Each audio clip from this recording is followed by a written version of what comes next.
स्वतंत्रता दिवस के शुभ अवसर पर आइए ये जानते हैं कि कोरोना वायरस, जिसे हम चाइना वायरस भी कह सकते हैं, से भी खतरनाक कैसा क्या है। हम boycott China product. Chinese product तो ठीक है, लेकिन चाइनीज प्रोपेगेंडा का क्या होगा, उन चीज़ों का क्या होगा, उन बातों का क्या होगा जो हमारे दिमाग में भरी जा रही हैं। जो विदेशी हैं, जो आक्रमणकर्ता हैं, जो साजिश रचने वाले हैं, वो जिस तरह से अपने लोगों के द्वारा, अपने सोर्सेस के द्वारा, उनके पेरोल पे जो लोग पलते हैं उनके द्वारा इस तरह के विचारों को जो दिमाग में घुसाने की चेष्टा कर रहे हैं। मेंटल हाइजीन का क्या होगा। आप सैनिटाइजर लगाकर अपने शरीर को, मास्क पहनकर अपने आप को तो बचा लेंगे, लेकिन ये जो चाइनीज वायरस के साथ चाइनीज विचार जो आपके दिमागों में प्रवेश करवाया जा रहा है, उससे आप कैसे बचेंगे।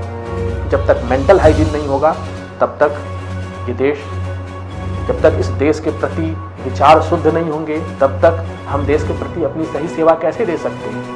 लड़ना है, हमें कई फ्रंट पे लड़ना है। हमें चाइनीज वायरस से लड़ना है, चाइनीज विचारों से लड़ना है, और ऐसे उन सभी देशों के उन विचारों से लड़ना है जो कहीं ना कहीं हमें एक होने से रोक देते हैं। आइए इस स्वतंत्रता दिवस हम ये संकल्प लें और इस संकल्प शक्ति के साथ आगे बढ़ें, ताकि हमारा नया भारत एक ऐसा भारत हो जिसमें हम सभी एकता के सूत्र में बंधे भारत की प्रगति के लिए अपना पूर्ण योगदान दे रहे हों। कोई भी राष्ट्र वहाँ के जनता से, वहाँ के लोगों से मिलकर बनता है।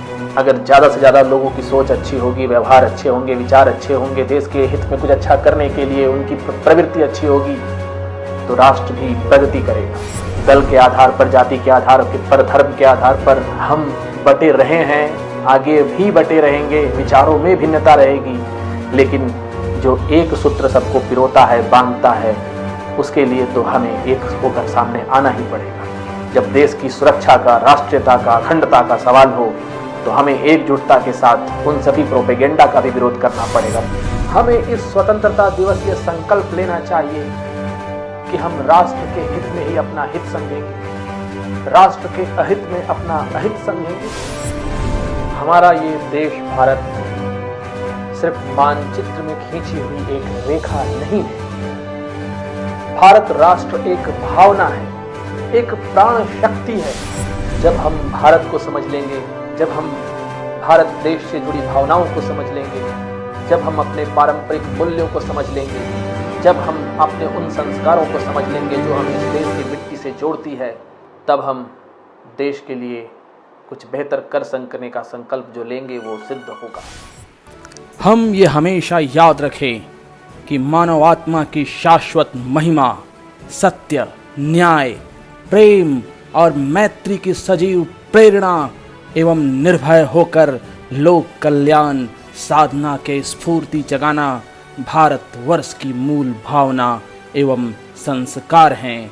हम चाहते हैं कि विश्व में मानवता विकसित हो, धरती का आंगन मनुष्यता के सुगंध से सुवासित हो। वंदे मातरम। भारत माता की जय।